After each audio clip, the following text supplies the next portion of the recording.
ओम शांति। सुनते हैं आज 15 अप्रैल 74 के अव्यक्त बाप दादा के मधुर महावाक्य। आज की अव्यक्त वाणी का टाइटल है विघ्न विनाशक बनकर अंगद समान माया पर विजय प्राप्त करो। आज की मुरली में बाबा ने चढ़ती कला की निशानी क्या है यह स्पष्ट किया। साथ साथ बाप दादा ने अंश मात्र भी हलचल का रूप किसको कहेंगे और हलचल कहते किसको है। फिर बाप दादा ने विशेष पुरुषोत्तम संगम युगी ब्राह्मणों की क्या क्वालिफिकेशन है। साथ बाबा ने विशेष जो है संपूर्ण फाइनल स्टेज की निशानी क्या है और अभी समय किधर की ओर बढ़ रहा है। और साथ साथ बाबा ने हमारा रास्ता बिल्कुल क्लियर हो जाए उसके लिए क्या करें। तो आओ सुनते हैं 15 अप्रैल 74 की मुरली। क्या सभी उन्नति की ओर बढ़ते जा रहे हो? चढ़ती कला की निशानी क्या है, क्या वह जानते हो?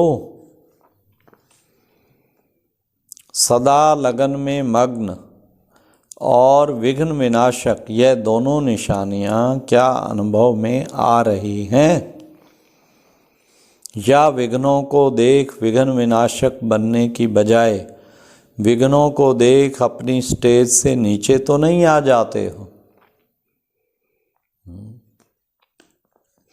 क्या अनेक प्रकार के आए हुए तूफान आपकी बुद्धि में तूफान तो पैदा नहीं करते हैं?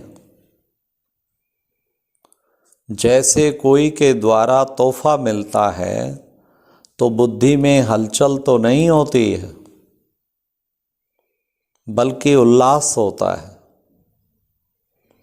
इसी प्रकार आए हुए तूफान उल्लास बढ़ाते हैं या हलचल बढ़ाते हैं।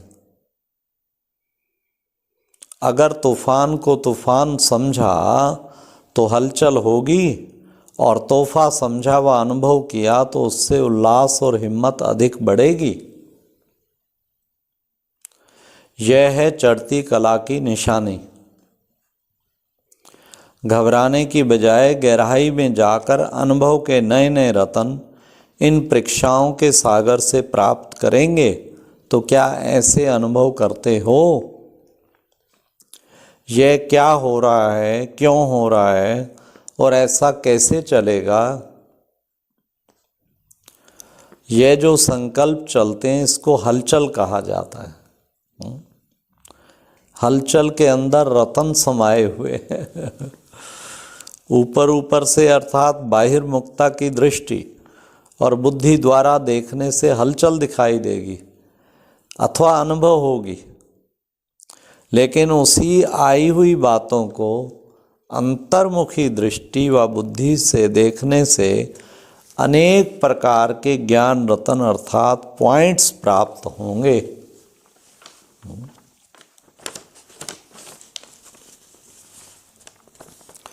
अगर कोई भी बात को देखते या सुनते हुए आश्चर्य अनुभव होता है तो यह भी फाइनल स्टेज नहीं है।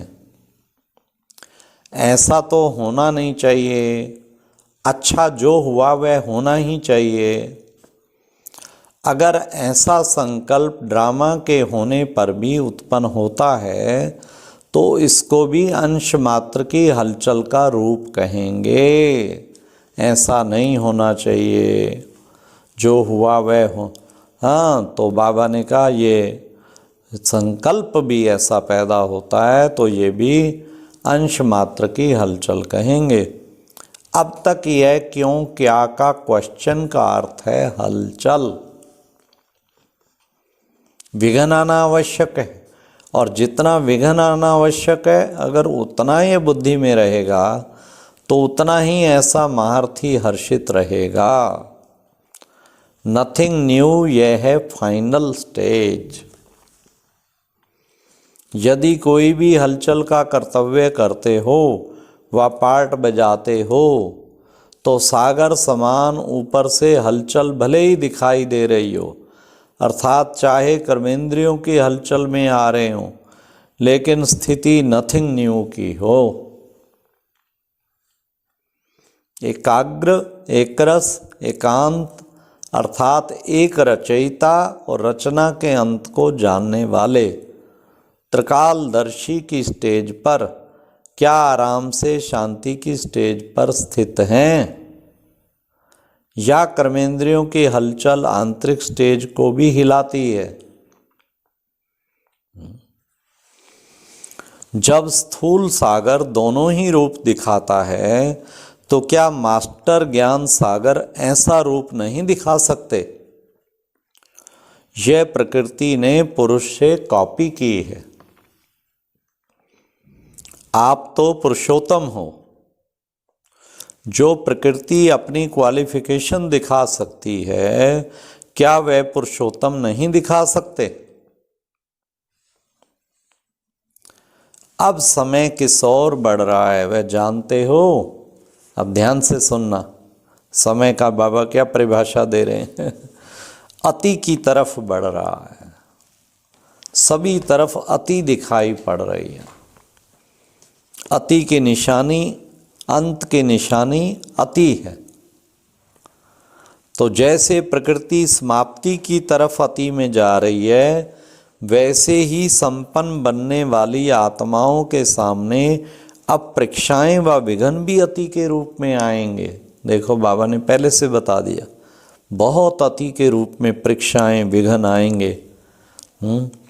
इसलिए आश्चर्य नहीं खाना है। कितना सुंदर उत्तर दिया। आश्चर्य नहीं खाना है कि पहले यह नहीं था अब क्यों है, यह आश्चर्य भी नहीं। फाइनल पेपर में आश्चर्यजनक बातें क्वेश्चन के रूप में आएंगी, तब तो पास और फेल हो सकेंगे। ना चाहते हुए भी बुद्धि में क्वेश्चन उत्पन्न ना हो, यही तो पेपर है। और है भी 1 सेकंड का ही पेपर। क्यों का संकल्प चंद्रवंशी की क्यू में लगा देगा। पहले तो सूर्यवंशी का राज्य होगा ना, चंद्रवंशियों का नंबर पीछे होगा, तो उनका राज्य के तख्त नशीन बनने की क्यू में नंबर आएगा। इसलिए एकर स्थिति में स्थित होने का अभ्यास निरंतर हो, निरंतर। समस्या के सीट को संभालने नहीं लग जाओ। कहीं कितना प्रॉब्लम कॉन्शियस हो जाते ना। समस्या के सीट को संभालने नहीं लग जाओ, लेकिन सीट पर बैठ समस्या का सामना करना है। अब तो समस्या सीट की याद दिलाती है।